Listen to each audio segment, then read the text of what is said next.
Good evening friends. मैं doctor V K Mishra from gastro liver hospital Swaroop Nagar Kanpur. मैं बात करूंगा आज कॉन्स्टिपेशन के बारे में। कॉन्स्टिपेशन क्यों होता है, उसके कॉमन रीजंस क्या हैं, इसकी कॉमन होम रेमेडीज क्या हैं। जरा ये जनरल वीडियो है, इसको ध्यान से देखिए। नो, जहां तक कॉन्स्टिपेशन का सवाल है, आप किसे कहते हैं कॉन्स्टिपेशन?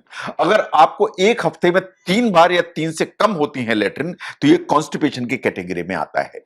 अगर आपकी जो लेटरिन होती है वो स्मॉल अमाउंट की हो रही है, अगर आपकी लेटरिन बहुत हार्ड हो रही है, अगर आपकी लेटरिन बहुत लंपी हो रही है, इन लेटरिन इस तरह की है जिसको पास करने में आपको काफी डिफिकल्टी होती है, तो ये कॉन्स्टिपेशन की कैटेगरी में आता है।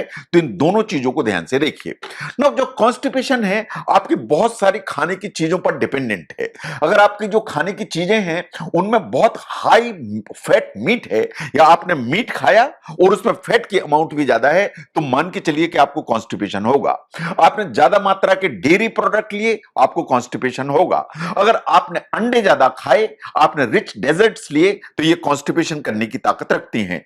तो जब भी आपको हाई फैट मीट लेना है, डेयरी प्रोडक्ट्स लेना है, अंडे खाना है, तो इसके साथ में फाइबर को जरूर बढ़ाने की जरूरत है, अदरवाइज आपको कॉन्स्टिपेशन होगा। Now there are certain medicine जो आप इस्तेमाल करते हैं।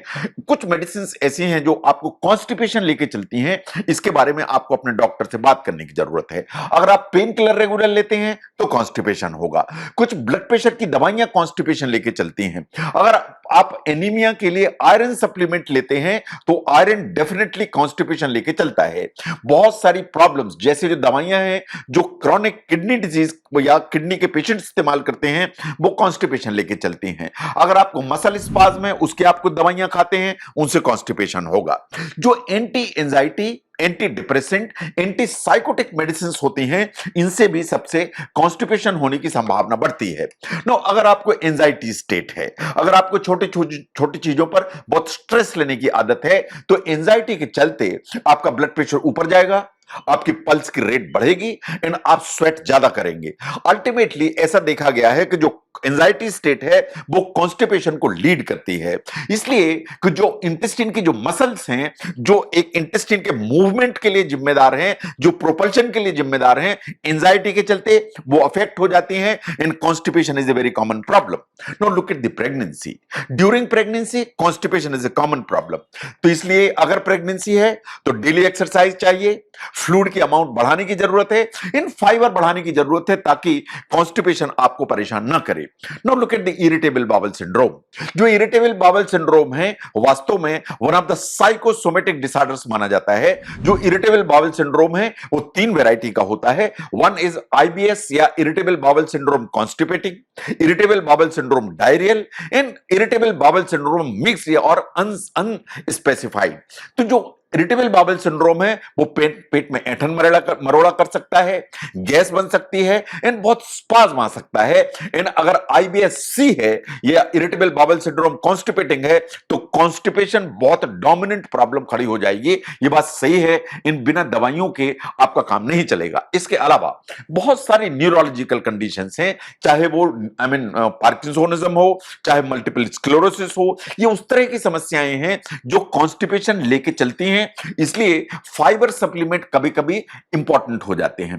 नो, जैसे जैसे एज बढ़ती है, साइंस ऐसा मानती है कि बढ़ती हुई एज से कॉन्स्टिपेशन आता है। Elderly people, constipation is a very common problem. अगर आपकी एक्टिविटी कम है तो यह बात बिल्कुल सही है कि कॉन्स्टिपेशन डेवलप होगा। इसलिए कि ऐसे जैसे आपकी एज बढ़ती है आपकी बॉडी स्लो डाउन हो जाती है, तो इसलिए एजिंग के साथ में आपको अपनी डाइट एंड अपनी लाइफस्टाइल दोनों पर बहुत कंसंट्रेट करने की जरूरत है। जो लाइफस्टाइल एंड डाइट है तो एक्सरसाइज तो चाहिए, लेकिन खाने में फाइबर चाहिए। फाइबर ही आपका सबसे बड़ा दोस्त है। जो फाइबर है एक्चुअली आपका फ्रेंड है। जो फाइबर है आपकी जो लेट्रिन है या स्टूल है इसके बल्क को बढ़ाता है। जो फाइबर है ये पानी को एब्जॉर्ब करता है एंड आपको रेगुलरली स्टूल जाने के लिए प्रेरित करता है। जो फैट्स होते हैं, कार्बोहाइड्रेट्स होते हैं, प्रोटीन्स होते हैं, ये बात बिल्कुल सही है कि they are better absorb and ये आपको एनर्जी देते हैं। लेकिन आपको फाइबर फाइबर चाहिए ताकि आपको लेट्रिन प्रॉपर्ली रोज हो, तो इसलिए फ्रूट्स खाइए, वेजिटेबल्स खाइए, होल ग्रेन इस्तेमाल करिए, सो दैट आपको कॉन्स्टिपेशन की प्रॉब्लम नहीं हो। Now look at the fruits. आपको पानी ठीक मात्रा में पीना चाहिए। जितने भी शुगर फ्री लिक्विड्स हैं उनकी अमाउंट बढ़ा के रखिए। जो फ्रूट्स हैं, वेजिटेबल्स हैं, उनमें नेचुरल वाटर होता है। सूप्स पीजिए, उनमें आपको ठीक मात्रा में वाटर मिलेगा। नाउ जैसा मैंने कहा, लाइफस्टाइल, तो आपको एक्टिव रहने की जरूरत है, इन द सेंस कि जो एरोबिक एक्सरसाइज है वो आपको हेल्प करती है। ऑन एन एवरेज रोज 30 मिनट अगर आप एरोबिक एक्सरसाइज करते हैं 5 डेज अ वीक, ये आपको हेल्प करती है। इन एक्सरसाइज, ये बात बिल्कुल सही है कि अगर आप करते हैं तो आपके इंटेस्टाइन की मूवमेंट को बेटर करती है, इन कॉन्स्टिपेशन से आपको दूर रखती है। Now look at these mistakes जो हम अक्सर करते हैं। Listen to the nature calls, in the sense कि आपको लेट्रिन लगी है लेकिन आप जा नहीं रहे हैं क्योंकि आप काम में फंसे हुए हैं।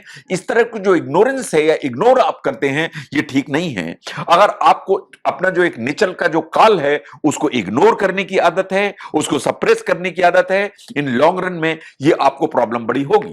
नाउ अगर कॉन्स्टिपेशन आपको परसिस्टेंट है, रेगुलर है, तो कुछ लेग्जेटिव्स हैं जो आपको मदद करेंगे।